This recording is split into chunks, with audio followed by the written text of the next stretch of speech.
నమస్తే అండి, రేవతి వంటలకు స్వాగతం. ఈరోజు మనం చికెన్ మంచూరియా తయారు చేసుకుందామండి. దానికి కావాల్సిన ఐటమ్స్ చూద్దామండి. మనం ఒక అర కేజీ బోన్లెస్ చికెన్ తీసుకున్నామండి.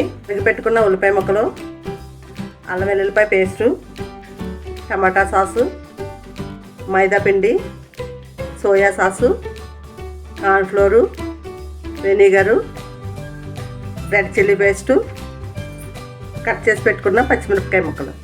చికెన్ మనం శుభ్రంగా క్లీన్ చేసి పెట్టుకున్న తర్వాత వాటర్ అంతా తీసేసి 1 గంట నుంచి 2 గంటలు మనం ఫ్రిడ్జ్లో పెట్టుకోవాలండి. అప్పుడు చికెన్ బాగా మనకి స్మూత్గా తయారవుతుంది. మనం దీన్ని ఒక అరగంట ముందే బయట తీసి పెట్టుకున్నామండి, ఫ్రిడ్జ్లోంచి కూలింగ్ పోయేటట్టుగా. ముందు మనం ఇందులో పసుపు వేసుకుందామండి. కొంచెం చికెన్కి టేస్ట్ సరిపడగా కొంచెం సాల్ట్ వేసుకుందామండి.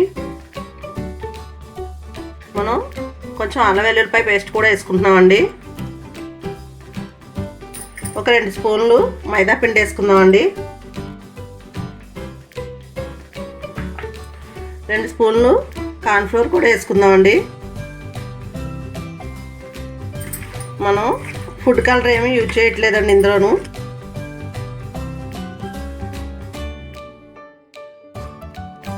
మంచూరియాకి మనం ఇలాగా పకోడీ వేసుకోవడానికి ఇలా పిండిలు కలుపుకొని బైండింగ్ తయారు చేసుకోవాలండి.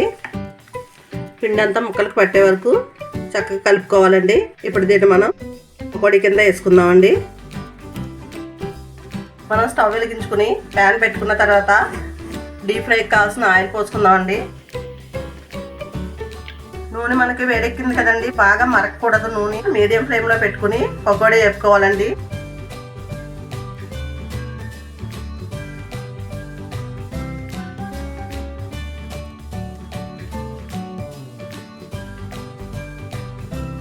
మనం చికెన్ అంతా మొత్తం ఇలాగా గోల్డెన్ బ్రౌన్ కలర్ వచ్చే వరకు వేపుకోవాలండి.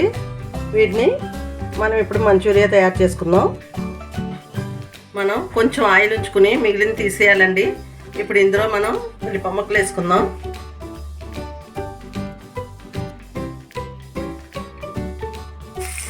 పచ్చిమిరపకాయ ముక్కలు కూడా వేసుకుందామండి. సన్నగా కట్ చేసుకుని పెట్టుకున్న అల్లం ముక్కలు వేసుకుందామండి. అలాగే వెల్లుల్లిపాయ ముక్కలు కూడా వేసుకుందాం. ఇందులో మనం కొంచెం రెడ్ చిల్లీ పేస్ట్ వేసుకుందామండి. ఒక 2 స్పూన్లు సోయా సాస్ వేసుకుందామండి.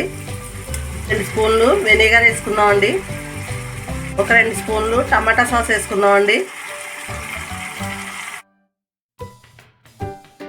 టేస్ట్కి సరిపడగా సాల్ట్ వేసుకుందామండి. స్పూను చికెన్ మసాలా కూడా వేసుకుందామండి. ఇందులో మనం కొంచెం ఇప్పుడు వాటర్ వేసుకుందామండి.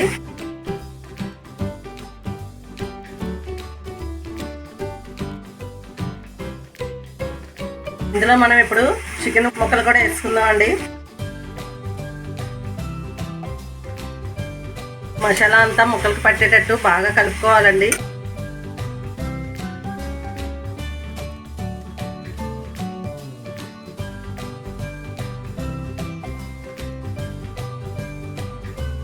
మనం దీనిపైన కొంచెం ఉల్లికాడలతోటి గార్నిష్ చేసుకుందామండి. ఎంతో టేస్ట్గా ఉండే చికెన్ మంచూరియా రెడీ అయిపోయిందండి. ఇందులో మనం ఫుడ్ కలర్ కానీ టేస్టింగ్ సాల్ట్ కానీ అలాంటివి ఏం వాడలేదండి. ఎంతో ఈజీగా సింపుల్గా చేసుకునేటట్టుగానే తయారు చేసుకుంటున్నామండి మనం. ఈ వీడియో కనుక నచ్చితే మీకు లైక్ చేయండి, షేర్ చేయండి, సబ్స్క్రైబ్ చేసుకోండి.